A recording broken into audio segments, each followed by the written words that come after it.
श्री सुखदेव जी कहते हैं, परीक्षित, अब प्रद्युम्न जी ने हाथ मुंह धोकर कवच पहन धनुष धारण किया और सारथी से कहा कि मुझे वीर धुमान के पास फिर से ले चलो। उस समय धुमान यादव सेना को तहस नहस कर रहा था। प्रद्युम्न जी ने उसके पास पहुंचकर उसे ऐसा करने से रोक दिया और मुस्कुराकर 8 बाण मारे।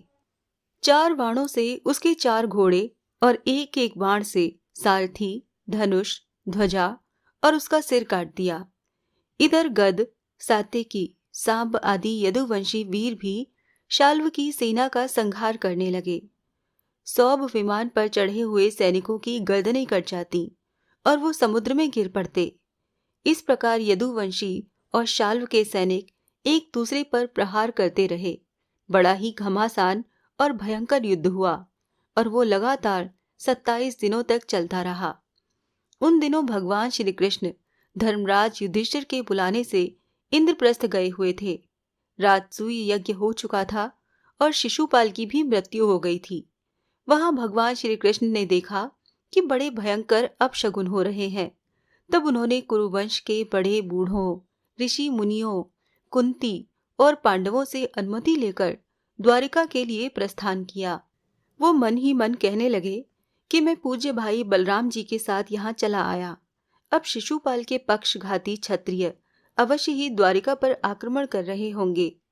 भगवान श्री कृष्ण ने द्वारिका में पहुंचकर देखा कि सचमुच यादवों पर बड़ी विपत्ति आई है।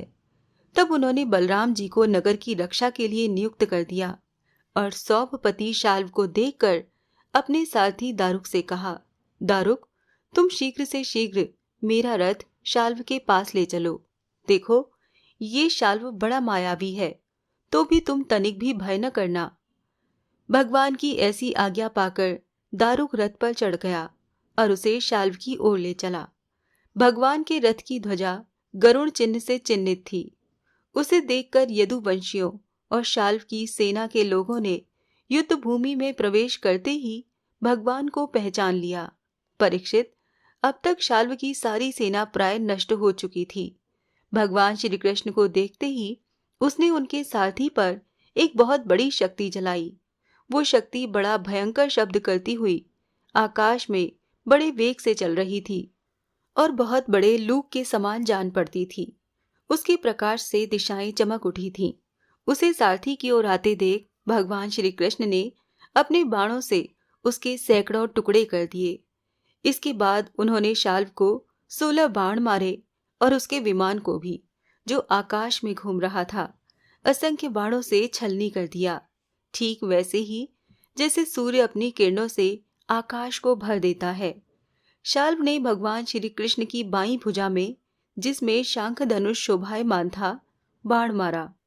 इससे धनुष भगवान के हाथ से छूटकर गिर पड़ा। ये एक अद्भुत घटना घट गई। जो लोग आकाश या पृथ्वी से ये युद्ध देख रहे थे, वो बड़े जोर से हाय हाय पुकार उठे। तब शाल्व ने गरज कर भगवान श्री कृष्ण से यूं कहा, मूढ़, तूने हम लोगों के देखते देखते हमारे भाई और सखा शिशुपाल की पत्नी को हर लिया तथा भरी सभा में, जबकि तू हमारा मित्र शिशुपाल असावधान था, तूने उसे मार डाला। मैं जानता हूं कि तू अपने को अजेय मानता है। यदि मेरे सामने ठहर गया तो आज तुझे अपने तीखे बाणों से वहां पहुंचा दूंगा जहां से फिर कोई लौटकर नहीं आता। भगवान श्री कृष्ण ने कहा, रे मंद, तू वृथा ही बहक रहा है। तुझे पता नहीं कि तेरे सिर पर मौत सवार है। शूरवीर व्यर्थ की बकवाद नहीं करते, वो अपनी वीरता ही दिखलाया करते हैं। इस प्रकार कहकर भगवान श्री कृष्ण ने क्रोधित हो अपनी अत्यंत वेगवती और भयंकर गदा से शाल्व के हंसली पर प्रहार किया। इससे वो खून उगलता हुआ कांपने लगा। इधर जब गदा भगवान के पास लौट आई, तब शाल्व अंतर्ध्यान हो गया। इसके बाद 2 घड़ी बीतते बीतते एक मनुष्य ने भगवान के पास पहुंचकर उनको सिर झुकाकर प्रणाम किया और वो रोता हुआ बोला, मुझे आपकी माता देवकी ने भेजा है। उन्होंने कहा है कि अपने पिता के प्रति अत्यंत प्रेम रखने वाले महाबाहु श्री कृष्ण शाल्व तुम्हारे पिता को उसी प्रकार बांध कर ले गया है जैसे कोई कसाई पशु को बांध कर ले जाए। ये अप्रिय समाचार सुनकर भगवान श्री कृष्ण मनुष्य से बन गए। उनके मुंह पर कुछ उदासी छा गई।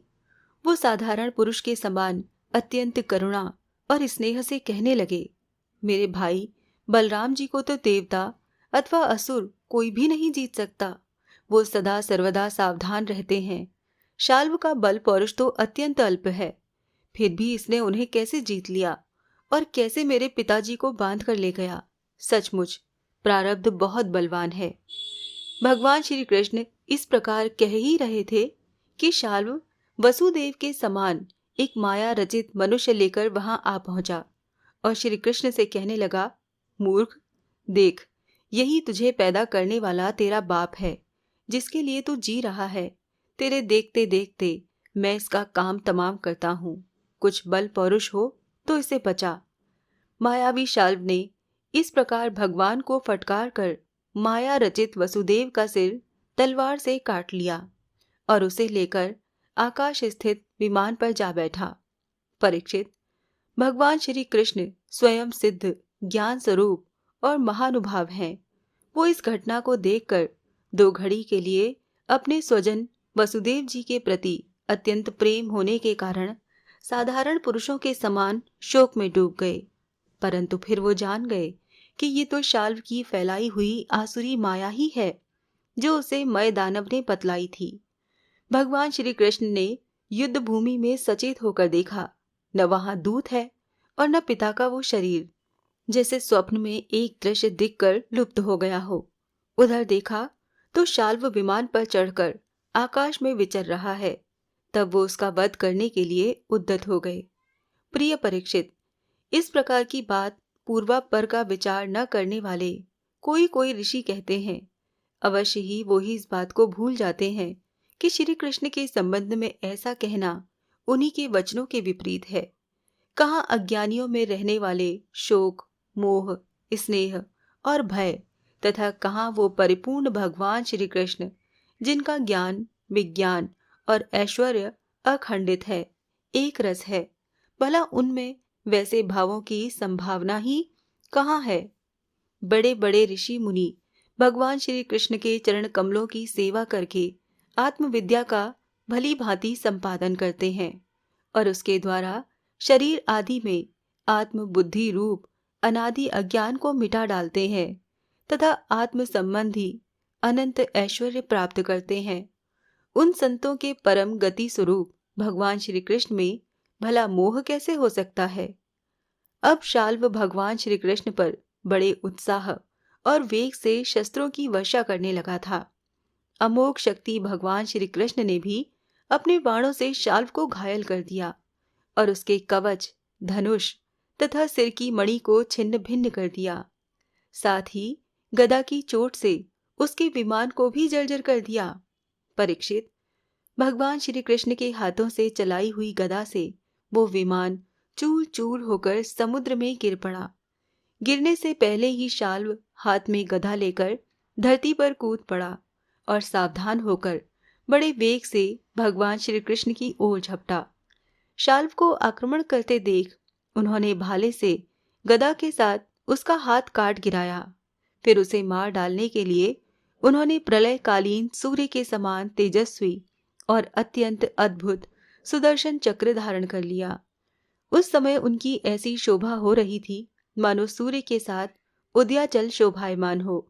भगवान श्री कृष्ण ने उस चक्र से परम मायावी शाल्व का कुंडल किरीट सहित सिर धड़ से अलग कर दिया। ठीक वैसे ही जैसे इंद्र ने वज्र से वृत्तासुर का सिर काट दिया था। उस समय शाल्व के सैनिक अत्यंत दुख से हाय हाय चिल्ला उठे। परीक्षित, जब पापी शाल्व मर गया और उसका विमान भी गदा के प्रहार से चूर चूर हो गया, तब देवता लोग आकाश में दुदुम्बियां बजाने लगे। ठीक इसी समय दंतवक्त्र अपने मित्र शिशुपाल आदि का बदला लेने के लिए अत्यंत क्रोधित होकर आ पहुंचा।